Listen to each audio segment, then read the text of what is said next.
In the book Patriarchs and Prophets, and this is in the first chapter, and the title of this chapter is Why Was Sin Permitted? On page 34, I want you to notice the sovereign of the universe was not alone in his work of beneficence. He had an associate, a co-worker, who could appreciate his purposes and could share his joy in giving happiness to created beings. And then she quotes John 1 and 2. In the beginning was the Word, and the Word was with God, and the Word was God.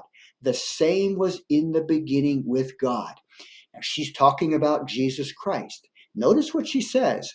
Christ the Word, the only begotten of God. Let me pause here because many people do not even believe that Jesus was the only begotten Son of God in heaven. But notice the words of the prophet here. She's talking about the creation. She's talking about the fact that the Father had an associate, a co-worker, and he was none other than the only begotten of God. Let's go on because she's going to really define who that is. We know it's Christ, but Christ the Word, the only begotten was of God, was one with the eternal Father, one in nature, in character, in purpose. And here it comes. This destroys the Trinity. The only being that could enter into all the counsels and purposes of God. Now, if you believe in the Trinity Doctrine and that there are three co-eternal, co-equal beings or persons, this statement right here by Ellen White should convince you that the Trinity Doctrine is wrong, because Ellen White did not say there were two beings that could enter into the purposes of God.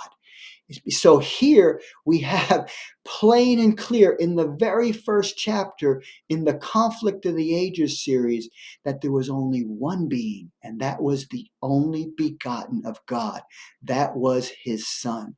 So you need to ask yourself the question, where in the world did this teaching that there are three co-eternal, co-equal beings come from?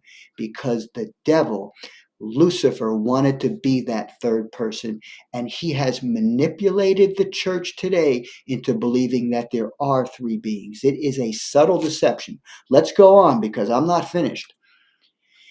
Going to page 36 of the same book, and this is the King of the universe, the Father, summoned all the heavenly hosts before him, that in their presence he might set forth the true position of his Son. Now, I want you to notice this was before the great controversy began. Lucifer was deceiving the angels, but God the Father called all of the heavenly hosts together before him to make known the position of his Son. Now, notice the language she uses here, that God had a son, because the Trinity Doctrine says God didn't have a son in heaven. He was called God the Son. There's a subtle difference. If you look at fundamental belief, number 3, it's actually number 4, and it talks about God the Son. That terminology is not found in the Bible or the spirit of prophecy. Here, she refers to Jesus as his Son. Let's go on here. He said he might set forth the true position of his Son and show the relation he sustained to all created beings. The Son of God, not God the Son, shared the Father's throne, and the glory of the eternal self-existent one encircled both. Now, here again, I have to pause and tell you, she does not say encircled 3. She says encircled both. This is a prophet speaking, brothers and sisters. About the throne gathered the holy angels, a vast unnumbered throng, 10,000 times 10,000, and thousands of thousands, the most exalted angels as ministers and subject, rejoicing in the light that fell upon them from the presence of the deity. Before the assembled inhabitants of heaven, the king declared that none but Christ, the only begotten of God, could fully enter into his purposes, and to him it was committed to execute the mighty counsels of his will.